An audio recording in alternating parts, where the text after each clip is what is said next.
Okay guys, we're working on a 1988 K1500 regular cab short wide bed.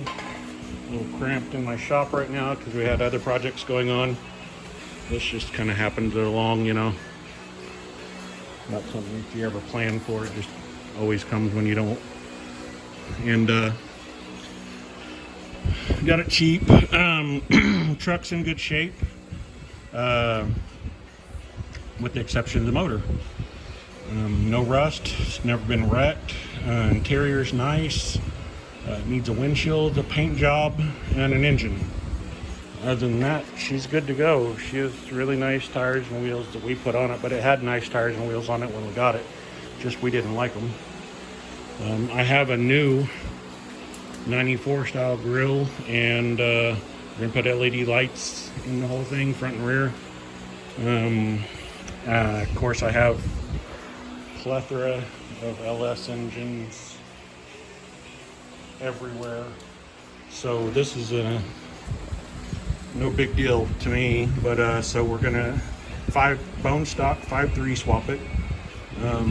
So we're prepping it to come out.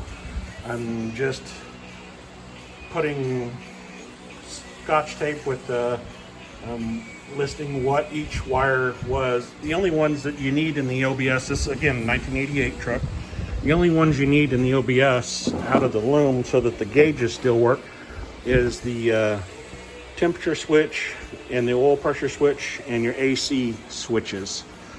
You of course need to keep your wiper motor wiring intact and your cruise control wiring intact. You can run the fuel pump off of the truck harness or off of the LS harness. It doesn't matter. You can piggyback it. But so I'm going to keep this fuse block slash power block, and we're going to use most of what's here. My goal is to have it look like a factory install when we're done.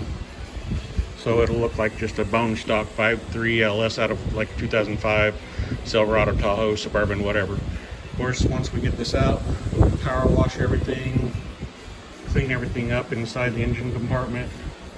Right now, I've got the air cleaner off, start pulling the wires, start pulling the radiator, I've got the oil out of it, the antifreeze out of it.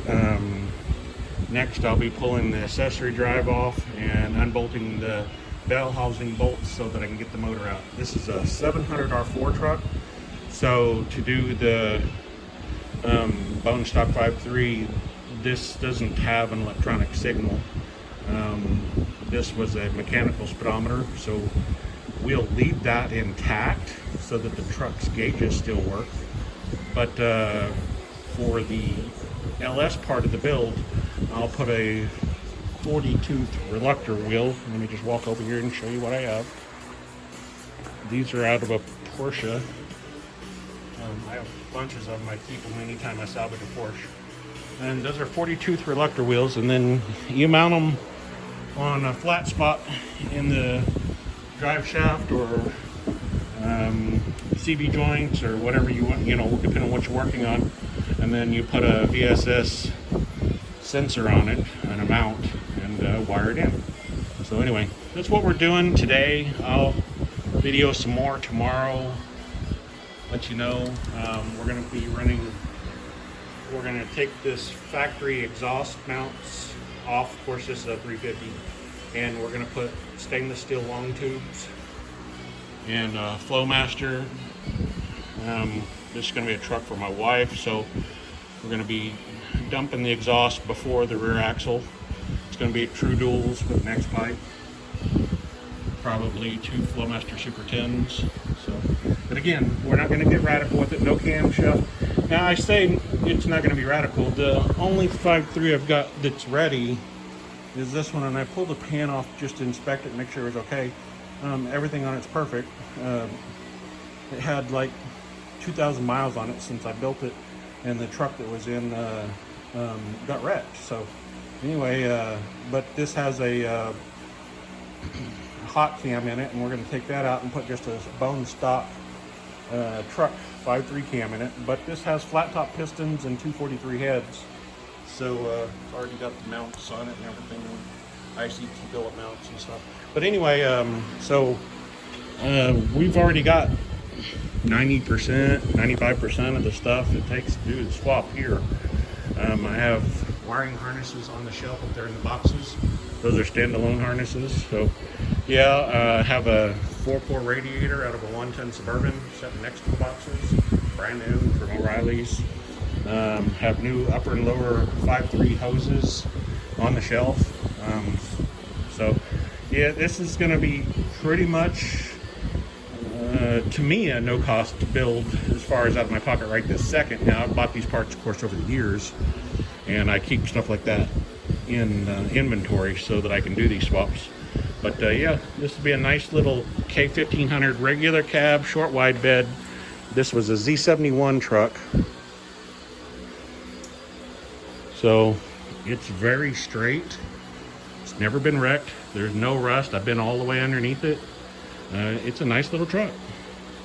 It was an older gentleman who had the truck, and then he sold it to their neighbor, and he gave it to his 17-year-old daughter, and she ran it out of oil.